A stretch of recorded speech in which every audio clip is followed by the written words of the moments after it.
Hello friends, my name is Nirmit Gupta. Welcome to Sunflow classes. I hope you all are well. और आप सभी अपना ध्यान रख रहे हैं, लेक्चर्स भी देख रहे हैं, पढ़ाई भी कर रहे हैं। सो लेक्चर स्टार्ट करते हैं गाइस।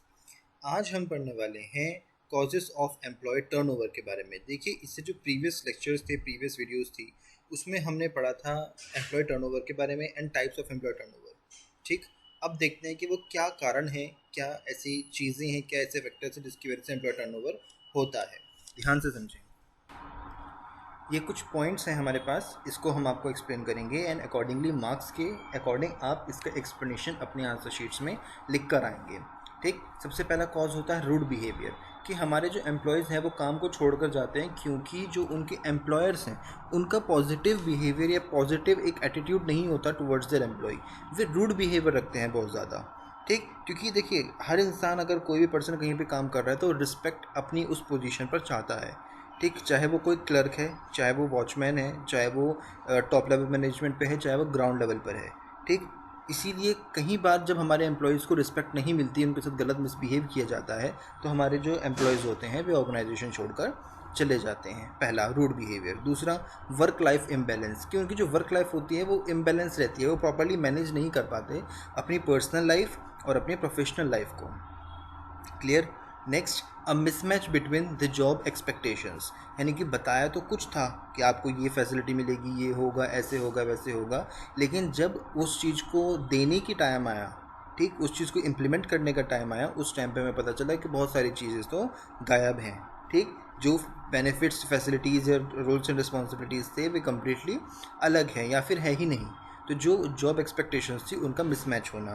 ठीक, फीलिंग अंडर वैल्यूड, मतलब कि अपनी एम्प्लॉयज़ को लगता है कि हमें कहीं पर भी कंसिडर नहीं किया जाता, हम अनवांटेड हैं ऑर्गेनाइजेशन में, हमारी कोई ज़रूरत नहीं है, डिसीजन मेकिंग में हमसे कोई कंसल्टेशन नहीं होता, ठीक है, या कोई भी काम हो रहा होता है उसमें हमें कंसिडर नहीं किया जाता। इसकी वजह से हमारे ऑर्गेनाइजेशन को छोड़कर जाते हैं और एम्प्लॉय टर्नओवर इंक्रीज़ होता है।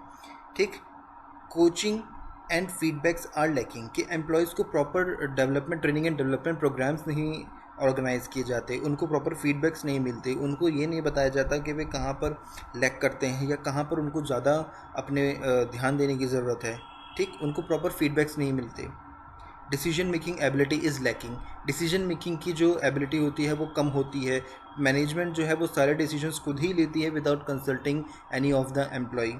ठीक, पीपल स्किल्स आर इनएडिक्वेट, जितने भी ऑर्गेनाइजेशन में पीपल हैं, लोग हैं, वर्कर्स हैं, एम्प्लॉयज़ हैं, उनकी जो स्किल्स हैं वो इनएडिक्वेट हैं, यानी कि जितनी की ज़रूरत होनी चाहिए उतनी नहीं है।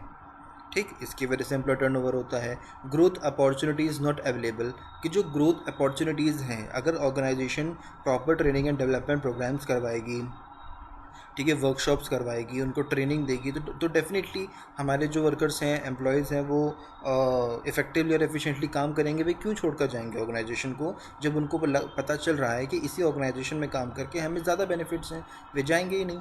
पर अगर कोई ग्रोथ अपॉर्चुनिटी नहीं होती, उन्हें पता है कि हम सर्वाइव ही नहीं कर पाएंगे ज़्यादा टाइम तक अगर हम इनके साथ ही जुड़े रहे तो।